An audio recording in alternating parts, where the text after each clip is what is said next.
আমরা তো আমাদের দাবি হচ্ছে আমরা প্রবিসির পদত্যাগ চাই। আগে বলছি যে উনি আমাদেরকে ক্ষমা চাইতে হবে, এখন আমাদের ভাইয়ের রক্তের বিনিময়ে যে রক্তটা তারা আমাদের গায়ে থেকে জড়াইছে ওই রক্তের বিনিময়ে আমরা প্রবিসির পদত্যাগ চাই চাই চাই।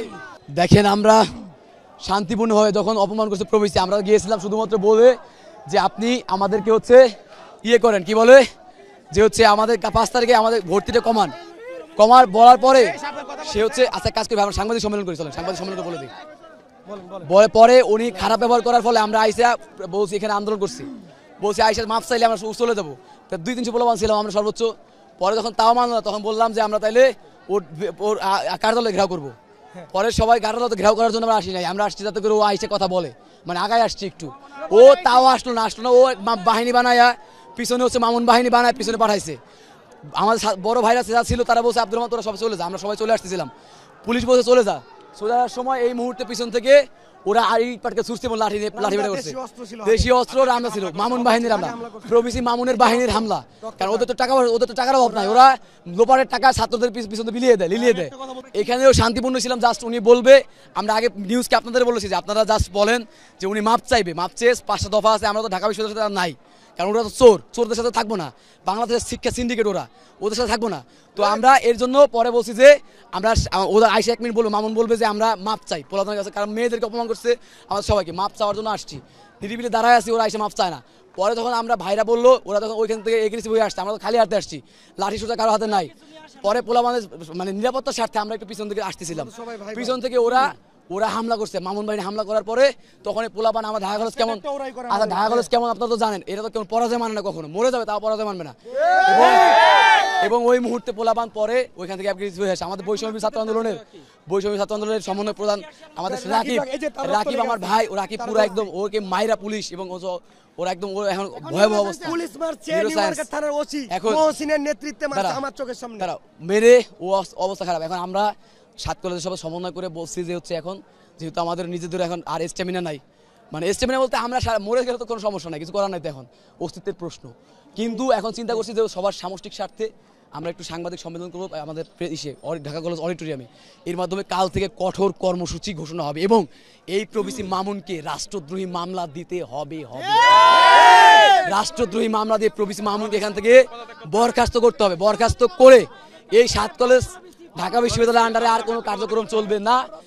ঢাকা বিশ্ববিদ্যালয়ের একদম সমান যে বিশ্ববিদ্যালয়টি হচ্ছে ওই বিশ্ববিদ্যালয়টি ঘোষণা দিয়ে আমাদের কার্যক্রম এখানে চালাতে হবে। প্রবিসির পদত্যাগ না হলে আমরা এখান থেকে যাব না। আপনারা জানেন 7 কলেজ ঢাকা বিশ্ববিদ্যালয়ের অধিভুক্ত বাতিলের দাবিতে আমরা দীর্ঘদিন ধরে আন্দোলন করে আসছি।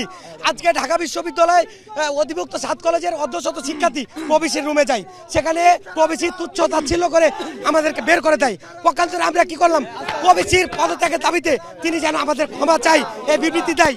এই জন্য আমরা ঢাকা গণতন্ত্র মুক্তিকরণ গেটে অবস্থান নিই। পরবর্তীতে পুলিশ এবং ঢাবির সন্ত্রাসীরা যারা ছাত্রলীগের গুন্ডারা আমাদের ওপর অতর্কিতভাবে হামলা চালায়, এটা সে হামলা চালাইছে নিউমার্কেট থানার ওসির পরিপ্রেক্ষিতে।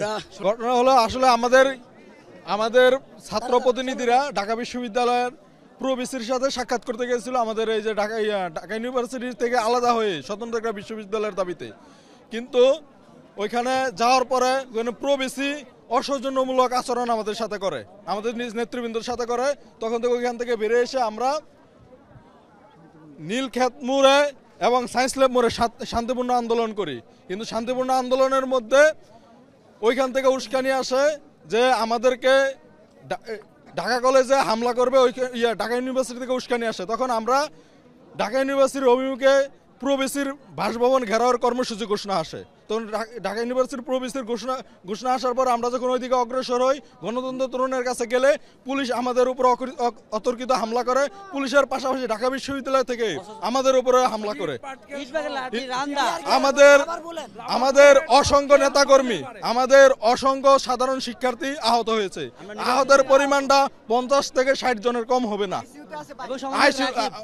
এর মধ্যে আপনারা সায়েন্স ল্যাবে সেখানে অবরোধ কর্মসূচি বা অবস্থান কর্মসূচি পালন করছিলেন, হঠাৎ আবার এদিকে আসা হলো কেন? আমরা চাচ্ছিলাম যে সুস্থ একটা সমাজ, আমরা নিরস্ত্রভাবে ঢাকা বিশ্ববিদ্যালয়ে বিসি অভিমুখে রওনা হচ্ছি আমরা সুস্থতার জন্য, কিন্তু দেখা গেল তারা কি পুলিশ পেটু ছাত্রলীগের মতো শুরু করছে। তাদের ছাত্রলীগকে আগে পুলিশ অস্ত্র দিয়ে সহায়তা করতো, শেল্টার দিচ্ছে টিয়ার শেল, আমাদের উপরে তারা টিয়ার শেল মারা শুরু করছে। আমাদের সমন্বয়ক রাকিব উনি আইসিইউর মধ্যে আছে, 50 জনের মতো পপুলার মেডিকেলে ভর্তি আছে।